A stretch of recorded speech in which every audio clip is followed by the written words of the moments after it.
morning mga idol. Biyahe muna ako, papunta muna ako ng Iloilo. Ako lang po mag-isa dito mga idol. Kasi babalik ko yung aking sasakyan sa aking binilan, yung Elf. Kasi nawala yung kanyang nawala yung kanyang milyahe. Wala na 1 kilometer mga idol. Kaya ibalik ko muna kasi may warranty pa po ito. Kaya i-travel ko muna ito mga idol. At saka palitan ko po yung kanyang mga ball joint kasi medyo may diferensya. Sabi ng Dumiscon, ibalik ko lang daw doon. Kaya biyahe muna ako mga idol. Mag CBL na lang ako mamaya pag balik ko. Dala sana ako ng motor kanina.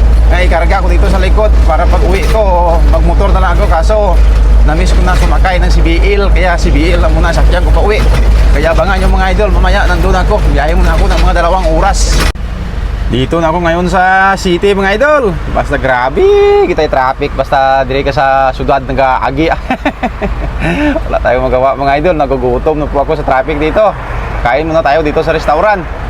Ganito talaga kahirap dito mga idol pag dito ko sa syudad nakatira. Grabe ang traffic. Mga 1 oras ako nakahalin doon sa traffic. At pagkatapos ko doon mga idol ay dito na po ako sa restaurant. Kain muna ako dito mga idol kasi nagugutom na po ako. Mga 2 oras naman yung aking biyahe. Galing Tapas papunta dito sa Iloilo kasi dahan-dahan na yung ating patakbo ba. Sarap ng linaga dito mga idol sa Pabia. Dire lang na sa may unhan sang Dumiscon. At pagkatapos ko pamahaw dira mga idol ay pumunta na ako dito sa Dumiscon. Iniwan ko lang muna yung aking sasakyan dito sa Dumiscon mga idol kasi mga bukas ko pa yan balikan kasi hindi matatapos ito sa 1 araw kasi may warranty pa po ito mga idol. Kaya binalik ko po dito basta gusto nyo dyan bumili ng mga sasakyan. Marami silang binibinta dito, may bago, may mga surplus, steady improvement ang Dumiscon dito mga idol. Kasi sabi ng Dumiscon dito mga idol, pagbili ko dati ng aking Elf ay mga 1 linggo ko pa daw bago makuha kasi ititis drive pa po nila at saka suriin kung may mga sakit. Kaso ako nagmamadali ako kaya dinala ko lagi.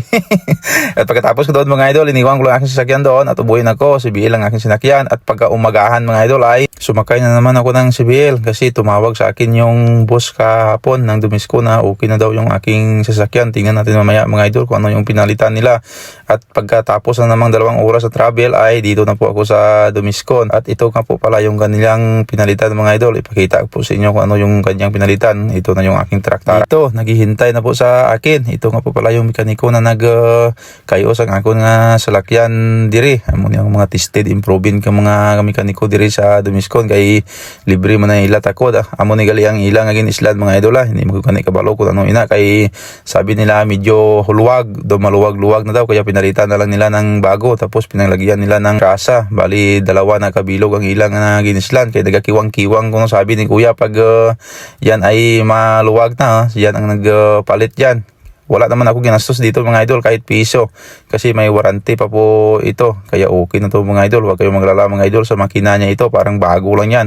Wala kang mga sasabi yan sa kanyang makina. Matinong na mag-andar mga idol. May milyahe na. Kompleto na yan mga idol. Yung mga dashboard na ay nagagana na. Kaya umalis ako doon sa Dumiscon dahil may papuntahan pa po ako. Mang chicks tabla. Amat masakay na chicks di mga idol di sa Elf. Pertig init. Hindi ko tayo chicks sakay di sa Elf. Ay maginat. Kung mga SUV kaya dala ko di po tara nga nagatapik ya buli ka chicks sa unahakon. Mo delikado dis Pacific kung dre ka makasulod ha. At pupunta nga po pala ako dito mga idol naman sa Paris Turn. Bumili ako dito ng 2 rolyo na hose at saka iba pa yung mga pang kailangan sa aking bahay. At pagkatapos ko dito sa Paris Turn mga idol dahil hindi naman kumpleto yung kanilang mga gamit po dito. Sabi ng may mga staff dito ay pupunta daw ako doon sa Mulo kasi doon ang kumpleto. Sabi ko malayo na doon. Bali 4 na roll tas sana na hose yung aking bibilhin kaso wala na. At bumalik ako dito sa Triumph. Bumili na naman ako ng ilaw dito. Nasa 4 na piraso. Grabe mo tayo bili ka mga suga. Triumph nga. Natatandaan nyo dati mga idol. Bumili ako ng 2 piraso na ilaw doon sa Rojas. Kaso kulang.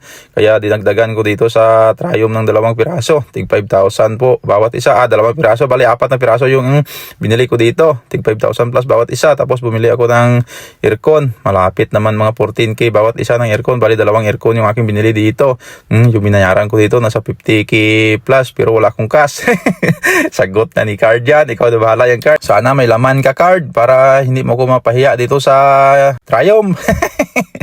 Sa mga gusto mag-vlog-vlog yan mga idol, huwag kayong wala ng pag-asa. Dati ganyan din ako mga idol, walang sahod, mahirap mag-vlog, mahirap mag-chat puno. Pero hindi ako nawala ng pag-asa dahil dito ang pira sa social media. Bawat galaw mo dito mga idol ay may bayad. Gaya din to, huwag nyo skip yung video ko, panuorin nyo ng mabuti dahil pag share ka, pag naka-heart ka, may ganting pala ka.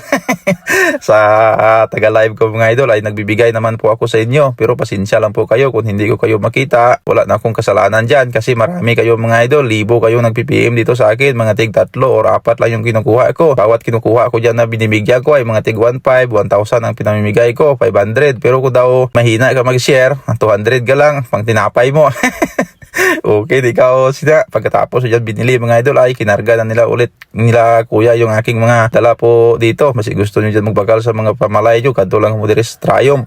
At pagkalipas naman mga idol, pag 2 oras, nagbiyahe na po ako pa uwi. At dito na po ako sa bahay. Sabi ko sa mga panday ko ay palihog muna ako baba sa aking mga dala. Kaya binaba na po nila agad. Kaya dito na lang po mga idol yung aking video. Maraming salamat sa inyo.